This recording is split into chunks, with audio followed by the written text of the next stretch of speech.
So this is an RC circuit, which means resistor and capacitor circuit.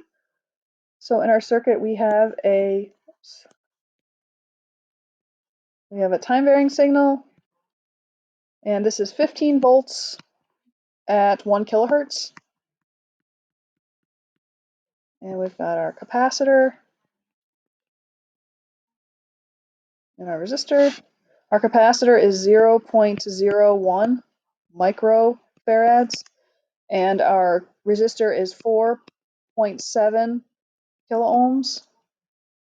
And we are going to find the impedance, the current, and the voltage drops.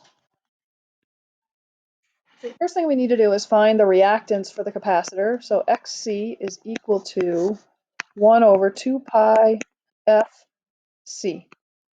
So plugging in, I get 2 pi times 1,000 hertz times 0.01 times 10 to the minus 6 farads, and 1 over that. So when I plug that into my calculator, I get 159 times 10 to the 4th ohms, and negative 90 degrees. So my triangle for my phasor triangle for capacitors looks slightly different than inductors. My XC points down in the negative Y direction.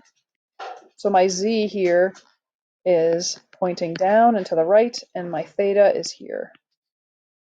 So my tan theta is equal to XC over R. So theta is equal to inverse tan of XC over R. So plugging those numbers in, theta is equal to tan inverse of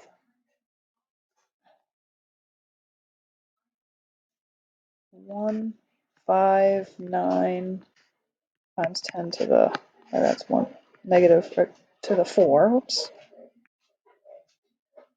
ohms, and over 4,700.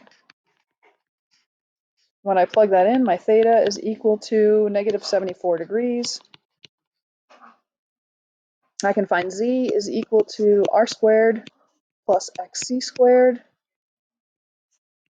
Take the square root. So Z is equal to 4,700 squared plus 15900 squared, square root.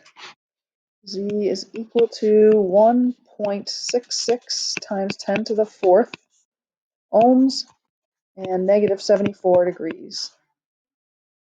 Okay, so if I want to fill out my table,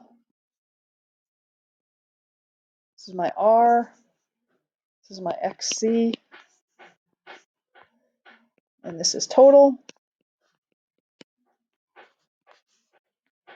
This is my EMF, or remember this is voltage, measured in volts. This is my current, measured in milliamps, and this is my Z, measured in ohms. So I can fill in my Z pretty quick. This is going to be 4,700 and 0 degrees. This is going to be 15900 and negative 90 degrees.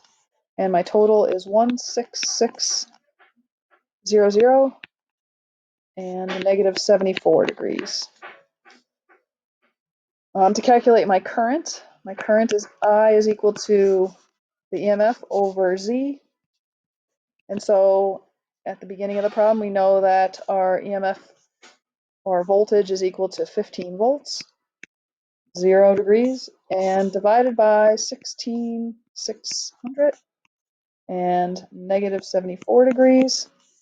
And so when I divide 15 by 16,600, I get 0.9 milliamps.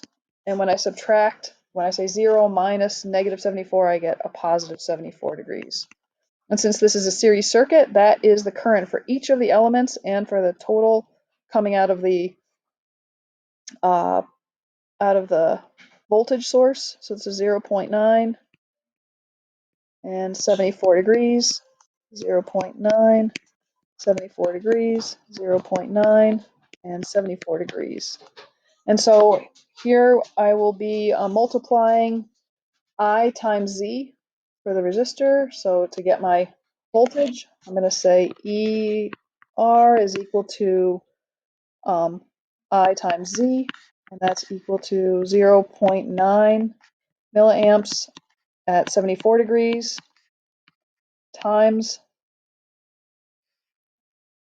4700 at 0 degrees. So I get ER is equal to 4.2 volts at 74 degrees. So I'm just adding this voltage and or this angle and this angle, but I'm multiplying 0.9 and 4700. So this is going to be 4.2 and 74. Next, my EXC is equal to I times my Z for that is my XC. So I'm going to have 0.9 and 74 degrees. This is milliamps times 15,900, and that's negative 90 degrees. So XC is equal to 14.4 volts and a negative 16 degrees, right? So when I add 74 and negative 90, I'm going to get a negative 16. So this is 14.4 and negative 16 degrees.